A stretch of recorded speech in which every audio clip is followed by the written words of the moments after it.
ไรทุกคนพันว่าตดกับขี่ของมีในโลกคันบ่มีสิ่งนี้เสือสั่งก็บ่มีคันแม่นตดถึกที่ขี่ถึกเวลา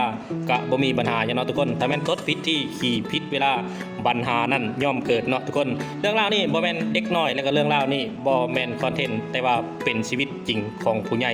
เรื่องก็มีอยู่ว่ามีพ่อตู้คนหนึ่งที่เป็นคนลาวมาทำงานอยู่ประเทศไทยในช่วงสงกรานต์อยากกลับเมื่อบ้านก็เลยนั่งรถนครไซแอเมื่อยามบ้านเพราะเมื่อเครื่องทางปวดท้องแห้งต้น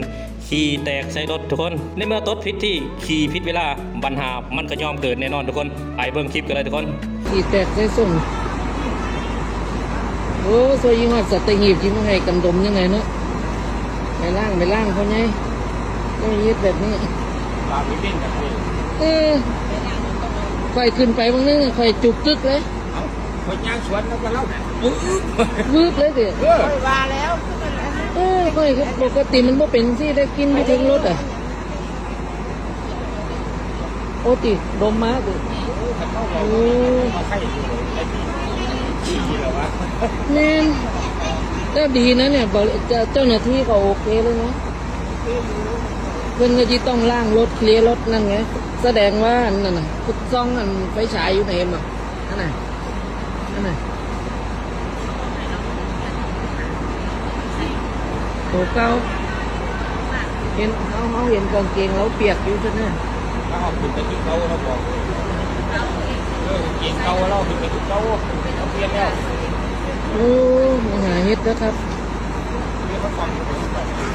ตามการรายงานข่าวของชาวสังคมโซเชียลก็คือผู้ใหญ่นี่เป็นคนสปป.ลาวมาทำงานอยู่ประเทศไทยในช่วงสงกรานต์นี่อยากกลับบ้านไปยามพี่น้องอยู่ฝั่งลาวข้อไปฮอดกลางทางบ่ได้คิดว่าสิขี่ดอกทุกคนเราคิดว่าเราสิตดซื่อแต่ว่าสิ่งที่บ่คาดคิดมันก็เกิดขึ้นเนาะทุกคนดันเป็นตดตอนสงันและผลกระทบที่ตามมาก็คือบ่อยากเว้าถึงเลยเนาะทุกคนเนาะขี่อยู่ในรถเมล์แล้วก็มีแอร์นำบ่จะคิดสภาพเลยว่ากินมันสิพุ่งไปจำใดและก็สุดท้ายเฮ็ดให้ผู้โดยสารนี่อยู่บ่ได้ทุกคนได้พากันแตกตื่นลงมาแต่ว่าสุดท้ายเรื่องราวก็จบลงดีเพราะว่ามีพนักงานของรถนั่นได้เคลียร์พื้นที่เคลียร์กินเคลียร์ยังออกเรียบร้อยแล้วก็ให้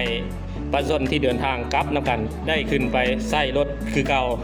แต่สุดท้ายเรื่องราวนี่ก็จบลงได้ดีย้อนมีพนักงานของรถทัวร์นครชัยแอร์นี่ได้เคลียร์พื้นที่เรียบร้อยสุดท้ายก็